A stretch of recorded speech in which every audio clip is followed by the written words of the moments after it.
አሰላሙ አለይኩም ወራህመቱላሂ ወበረካቱ። እንዴት ናችሁ? ዛሬ ይዤላችሁ የመጣሁት 100 ቆርቆሮ የጭቃ ቤት ለመስራት ምን ያክል እንደሚፈጅ ነግራችኋለሁ ማለት ነው። ቦታ የሚያስፈልጋችሁ ከ100 እስከ 120 ካሬ ካላችሁ በጣም በቂ ነው ማለት ነው። ስንት ክፍል ይሆናል ካላችሁ ከ5 እስከ 6 ክፍል ይወጣል ማለት ነው። እንግዲህ የቤታችሁን ክፍል የቤቱ ዲዛይን ይለየዋል ማለት ነው። እንደ ቤታችሁ ዲዛይን ክፍሎቹም ይለያያሉ። ሼፕ ከሆነ ይለያያል። ብቻ ከ5 እስከ 6 ክፍል ይወጣል ማለት ነው። በመጀመሪያ ቤቱን ለማቆም ምን ያክል እንደሚፈጅባችሁ እነግራችኋለሁ ማለት ነው። ቀጣይ ደግሞ ውሃ ልክ ለማሳሰር ምን ያክል እንደሚፈጅባችሁ፣ ገረገንቴ ለማስሞላት ምን ያክል እንደሚፈጅባችሁ፣ ለማስመረግ ምን ያክል እንደሚፈጅባችሁ፣ ለበርና ለመስኮት እንዲሁም ደግሞ የውጩን ለማስገረፍ፣ የውስጥ ሊሾ ለማድረግ እንዲሁም ደግሞ ኮርኒስ ለማድረግ ምን ያክል እንደሚፈጅባችሁ ቀለምንም ጨምሮ እያንዳንዱ የምነግራችሁ ይሆናል ማለት ነው። እንግዲህ ቤት ለመስራት ያሰባችሁን ብቻ ሳይሆን ቤት ሰርታችሁ ለምሳሌ ውሃ ልክ ከቀራችሁ፣ ማስመረክ ከቀራችሁ፣ ኮርኒስ ከቀራችሁ፣ ሊሾ ከቀራችሁ ምን ያክል ይፈጅብኛል ብላችሁ የምታስቡ ካላችሁ እያንዳንዱን ለየብቻ ዋጋቸውን ስለምነግራችሁ እስከ መጨረሻው ድረስ መከታተላችሁን እንዳትረሱ ማለት ነው። በመጀመሪያ እንግዲህ ቤቱን ለማቆም የሚያስፈልጋችሁ ለቀያሽ 5000 ብር፣ የተቀየሰውን ለማስቆፈር 10000 ብር፣ ጠርብ 800 ያስፈልጋል። የአንድ ዋጋ 120 ነው። አጠቃላይ 96000 ብር። ቋሚ እንጨት 150 ያስፈልጋል። የአንድ ዋጋ 400 ብር ነው። አጠቃላይ 60000 ብር። ግድግዳ ማገር 300 ያስፈልጋል። የአንድ ዋጋ 220 ነው። አጠቃላይ 66000 ብር። ተሸካሚ 30 ያስፈልጋል። የአንድ ዋጋ 500 ነው። አጠቃላይ 15000 ብር። ሚስማር የተለያዩ ሚስማሮች 9 ቁጥር፣ 10 ቁጥር፣ 11 ቁጥር፣ 15 ካርቶን ያስፈልጋል። የአንድ ዋጋ 1300 ነው።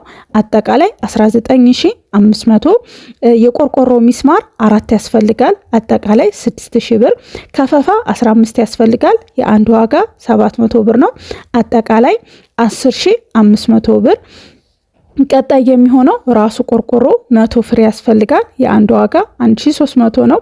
አጠቃላይ 130000 ብር ለቆርቆሮ። ባለሙያ 80000 ብር ያስፈልጋል ማለት ነው። ስለዚህ አጠቃላይ ቤቱን ለማቆም 497500 ብር ያስፈልጋችኋል ማለት ነው። ቀጣይ የሚሆነው ውሃ ልክ ለማሳሰር ሲሚንቶ 16 ኩንታል ያስፈልጋል። የአንድ ዋጋ 3000 ነው። አጠቃላይ 48000 ብር። አሸዋ 1 ሲኖ ያስፈልጋል። 85000 ብር። ድንጋይ 2 ሲኖ ያስፈልጋል። አንድ ዋጋ 30000 ብር ነው። አጠቃላይ 60000 ብር። ባለሙያ 20000 ብር። አጠቃላይ ውሃ ልክ ለማሳሰር 213000 ያስፈልጋል ማለት ነው። ገረገንቴ ለማስቦላት 3 ሲኖ ያስፈልጋል። የአንዱ ሲኖ ዋጋ 25000 ነው። አጠቃላይ 75000። ለባለሙያ 15000 ብር። አጠቃላይ 90000 ብር ያስፈልጋል ማለት ነው። ቀጣይ የሚሆነው እንግዲህ ገረገንቴ ካስሞላን ወደ ማስመረግ ነው ማለት ነው። ለማስመረግ አፈር ያስፈልጋል። አፈር 4 ሲኖ ያስፈልጋል። የአንድ ዋጋ 15000 ነው። አጠቃላይ 60000 ብር። ጭድ በግምት 30000 ብር ያስፈልጋል። ባለሙያ ደግሞ 40000 ብር ማለት ነው። አጠቃላይ ቤቱን ለማስመረግ ውስጡንም ውጩንም 130000 ብር ያስፈልጋችኋል ማለት ነው።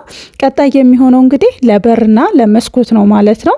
አጠቃላይ መስተዋትን ሳይጨምር 200,000 ብር ይወስድባችኋል ማለት ነው። ቀጣይ የሚሆነው እንግዲህ የውጩን ለማስገረፍ የሚያስፈልጋችሁን ነገር ልንገራችሁ ማለት ነው። ሲሚንቶ 17 ኩንታል ያስፈልጋል።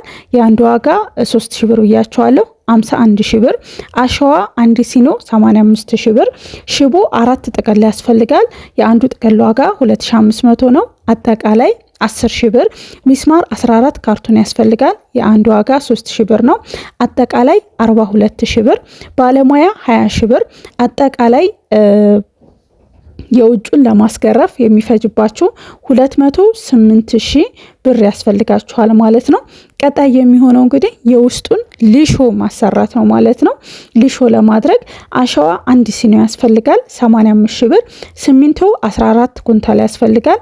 የአንዱ ዋጋ 3000 ነው። 42 ሺህ ብር፣ ድንጋይ 1 ሲኖ ያስፈልጋል 30 ሺህ ብር፣ ባለሙያ 20 ሺህ ብር፣ አጠቃላይ 177 ሺህ ብር ይፈጅባቸዋል ማለት ነው፣ የውስጡን ሊሾ ለማስደረግ ማለት ነው። ሌላው ደግሞ መስተዋት በትንሹ 50 ሺህ ብር፣ ለመስተዋት 50 ሺህ ብር ያስፈልጋቸዋል። ቀጣይ የሚሆነው እንግዲህ ኮርኒስ ነው። ኮርኒስ የፕላስቲክ ኮርኒስ ለማድረግ ያው የፕላስቲክ ኮርኒስ ለማድረግ የመጀመሪያው ራሱ ፕላስቲክ ነው የሚያስፈልጋችሁ። በካሬ ነው 80 ካሬ ያስፈልጋችኋል ማለት ነው። የአንዱ ካሬ ዋጋ 700 ብር ነው። አጠቃላይ 56 ሺህ ብር ለፕላስቲኩ ያስፈልጋችኋል ማለት ነው። ሞራሌ 20 ያስፈልጋችኋል። የአንዱ ዋጋ 1800 ነው። አጠቃላይ 36 ሺህ ብር ያስፈልጋችኋል። ሚስማር 10 ያስፈልጋችኋል። አጠቃላይ 1300 ብር። ማገር 50 ያስፈልጋል። በ220 ብር 11 ሺህ ብር። ቃጫ 20 ያስፈልጋችኋል። የአንዱ ዋጋ 300 ብር ነው። አጠቃላይ 6 ሺህ ብር። ለባለሙያ ደግሞ 25 ሺህ ብር። አጠቃላይ ስንት ይመጣል? 134 ሺህ ብር ይመጣል ማለት ነው። ለማብራት ዝርጋታ 100 ሺህ ብር በጣም በትንሹ። ለቀለም ማሳመሪያ ቀለም 30 ሺህ ብር አጠቃላይ 30 ሺህ ብር ይሆናል ማለት ነው። ለውሃ ዝርጋታ ደግሞ በትንሹ 50 ሺህ ብር ይመጣል ማለት ነው። እንግዲህ አጠቃላይ እነዚህን ደምረን ምን ያክል እንደሚመጣ እናያለን ማለት ነው። እናንተም ደግሞ እኔ ብሳሳት እንድታረም አብራችሁኝ ደምሮ ማለት ነው። እሺ ከኔ ጋር ለመደመር ተዘጋጃችሁ? 1 2 3 ቤቱን ለማቆም 498 ሺህ ብር፣ ውሃ ልክ ለማሳሰር 213 ሺህ፣ ገረገንቴ ለማስሞላት 90 ሺህ ብር፣ ለማስመረግ 130 ሺህ ብር፣ ለበርና ለመስኮት 200 ሺህ ብር።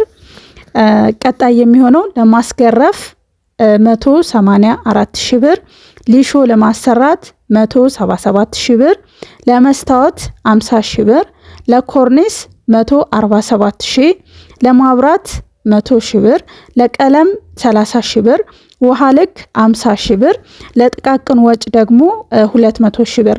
ማጓጓዣ አለ፣ ብዙ ነገሮች ስላሉባችሁ ለነሱ 200 ሺህ ብር ይዣለሁ ማለት ነው። አጠቃላይ 2,069,000 ሺህ ብር ይመጣል ማለት ነው። 100 ቆርቆሮ የጭቃ ቤት ለማቆም ማለት ነው። እዚህ ጋር አንድ ያላካተትኩላችሁ ነገር ቢኖር የሽምብራ ግርፍ አላካተትኩም ማለት ነው። የሽምብራን ግርፍ ደግሞ ከጨመራችሁ ከዚህም በላይ ይሆናል ማለት ነው። ላይ እንግዲህ 2,069,000 ብር 100 ቅጠል ቆርቆሮ ለማቆም እንደ መነሻ ካፒታል ይሆናችኋል ማለት ነው።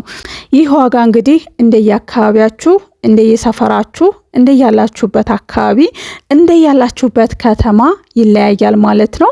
እናንተ እቃ እንደምትገዙት እንደ ባለሙያ ከዚህም በላይ ከዚህም በታች እኔ በነገርኳችሁ ሁሉም ነገር ሊሆን ስለማይችል ሊለያይ ይችላል ማለት ነው። ይህንን ሁሌም ልብ ማድረግ ይኖርባችኋል ማለት ነው። እኔ የነገርኳችሁ ይህ ዋጋ የት አካባቢ ነው ትላላችሁ? አብዛኞቻችሁ ቪዲዮውን እስከ መጨረሻው ድረስ የማትከታተሉ ማለት ነው። ይህ ዋጋ በወሎ አካባቢ ነው ማለት ነው። ወሎ አካባቢ ሆኖ ለራሱ የከተማቸው ይለያያል። በየከተማው የዋጋ ልዩነት በጣም ልዩነት አለው ማለት ነው። ስለዚህ እናንተ መጠኑን ካወቃችሁት በእናንተ አካባቢ ዋጋውን እየሰራችሁ ምን ያክል እንደሚፈጅባችሁ ማወቅ ትችላላችሁ ማለት ነው።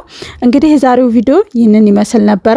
ቪዲዮውን ከወደዳችሁት ላይክ፣ ሼር ማድረጋችሁ እንዳትረሱ። ሀሳብ አስተያየት ካላችሁ ኮሜንት ላይ አስቀምጡልኝ። በሌላ ቪዲዮ እናንተን ይጠቅማል፣ ያስተምራል ብዬ ባሰብኩት እስከምንገናኝ በያላችሁበት ሰላማችሁ ይብዛ። ባይ ባይ።